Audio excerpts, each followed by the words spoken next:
the fact that you really can make people dream and you can make people feel good. I'm very lucky to do what I'm doing in sense of, creating, express myself. My name is Riccardo Tisci. I'm Italian, 38 years old, and I'm the creative director of Givenchy. My role in my job basically is to relaunch and reconstruct it, this big maison that's, it's been couture house since 1952. When I was very young, I was very shy, and still I am. I left my country when I was 17, which is very strange for Italians because we're very attached to our family and the mothers, all these things about education. And sometimes when I look back and I think, wow, how can I have done that, when I was 17, And but it was I really want to express myself and I really want to bring out what I had inside, and that is the only way. I never met my father because I was very, very young when he died.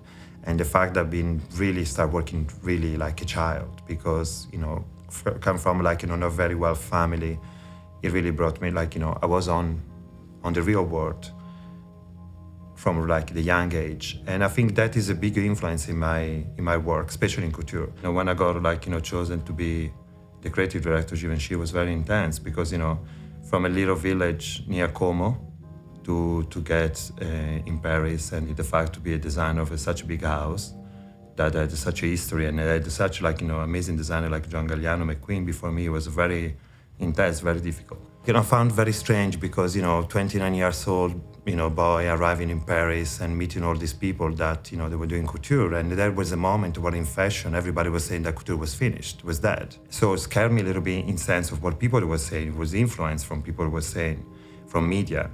But the atelier I felt very good, because they're all basically they all look like my mother. They all have the same age of my mother. They're quite a women and mothers. And so I was it was very beautiful and intense moment because an emotion, because in the way I was ready to learn and, they being welcomed in a very nice way. A little bit afraid of me in the beginning because of course, see this Italian boy that nobody knew where he was come from.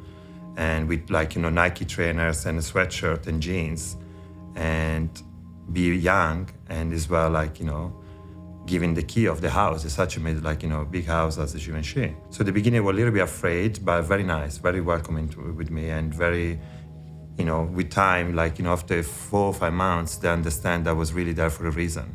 I was really there because I really want to make this happen. And I learned a lot how to really, how to really cutting and using materials and how to really drape, how to really understand properly the human body, because couture is all made on each client's body is very is quite architectural as a things, as a concept. I've been very experimental in all these years. It's about finding new solution. I found the new experimentation of treating leathers, material, fur, embroidery, and that was in the beginning it was very shocking for them. Then they understand my formula, and it became a very accomplished relation between me and the atelier. This is why when I started, and the fact of not doing this big guns and do deconstruction couture, I think was very shocking for the moment, because I think the bigger influence that now today I can talk about it, I understand where it's come from. Then I could understand where it was come from. It's come from pretty much by my emotion. I'm a kind of person I really live very intensely all my emotion, and I travel, and I love party time, and I love music. I love art. I like many other things. I like people. I got a lot of inspiration from the street, and that's what made me different from a lot of couturier in the moment. It was the fact to bring the urban, the coolness of reality, of emotion on what it was such a luxury world. I think what is tough is the fact of people really judge you on a 7 minutes, 8 minute fashion show, and they don't know how much emotion and how much sincere emotion is involved in that, and how much work is behind. And another thing I think is a little bit probably tough in our job is the fact that it's going faster and faster. it's been very, very like, very honest, my work, has been come from like, things I've been going through in my life. And you can see from my collection, the phases of my life, the security, the insecurity, the happiness, the darkness. And I think you can see today I'm 38 and I see where it's all come from. I come from a family of 8 sisters and my mom 9, which are the biggest love of my life, the biggest inspiration of my life.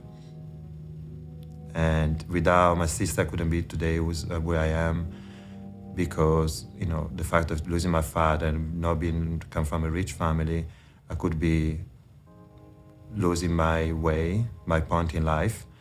And in my house, it's been always so much happiness, even in really tough moments. It's been always happiness and always serenity. All of them, I think they have a pretty much sense of what is the style and beauty. And I grew up with that. I grew up with all my sister being very, I have a lot of vanity on their beauty, be very self-confident, being like, South Italian. So it's all about sensuality, it's all about looking good and looking after the self. Being in the situation where we were with my sisters, I always have this woman around me who are very tough, like, warriors that, they have to fight every day for surviving, and they have to fight every day with the society as well, because it's not only about the poverty, it's as well the fact in the 70s, the fact of Italy being divided in two from Roma to South, was a big, from North to South, it was a big racism moment. And I'm from Puglia, which is the south of Italy, the heel of Italy. So being these women fighting with society every day, and so be strong warriors, and the night come back home and take off these amazing armors and being such a soft, sweet and romantic sister and mother. And that's what I think has come from my style. The fact of the darkness is all related to religion and to my childhood. And the fact of these women very confident of the sexuality, and the same time very tough, but romantic at the same time, which is very rare. And I think all that has come from my family. I think it's changing. Is a lot of things happen in Italy. For many years it's been very stuck. I think it's been the fact of be scared to express yourself and to be very political. We have a very big political problem as a country. And then plus, don't forget we have a Vatican in our country. So that stopped a lot of people to really express themselves in the way they want to. I'm into very much of love and what is about everything is related to love. I think it's been a moment of a crisis which has been very dark for everybody. And I think now everything that is really given a sensation of freedom and love, I think is something very beautiful. So I'm very into all that. This is why you can see in my style, in my clothes, and what I'm doing, there is much more lightness, much more colorful. I've been exploring new things in my work, which is before it was all in one way, it was black. If you talk about the real identity and DNA of the house, is a black cropped dress, because it's what we have in common, me and Roberto Givenchy. What is Riccardo Tisci for Givenchy, I think is, for sure, is men trousers with a men boxy jacket, which has been very recognizable from my style in the last 8 years. I think it's a romantic shirt. I think it's a woman that she's so confident of her sensuality, of her sexuality, and she can play with a man wardrobe.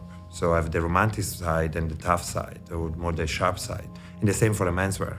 My man is so confident of himself, of his sexuality, that can really play with the codification of woman wardrobe. So everything that's got ambiguity, I think, is very recognized by Givenchy.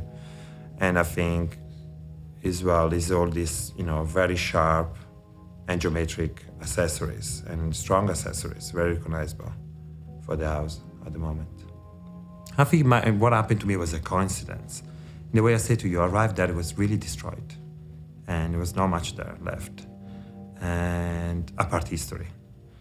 And the fact, it was, but it really is very good. I think, I took it as a project that I really promised myself that I would leave this house at the moment that would be on top of the top in the way it deserved to be. Because I think Roberto Givenchy did such an amazing, is a big part of history of fashion. The same level of Christopher Balenciaga or Monsieur Saint Laurent, or Chanel, Dior. And I took it as very personal, like it was mine. for me to do on your label or do like a big house, depends. Like, my lucky things was I was free, and I'm still very free to do what I want. And, the success came with my freedom. At the end of the day, I get paid, and I make a business around like, my emotion and what I really love to do it. What make me happy to wake up in the morning and go to work and be happy to do what I'm doing. That I think is pretty amazing.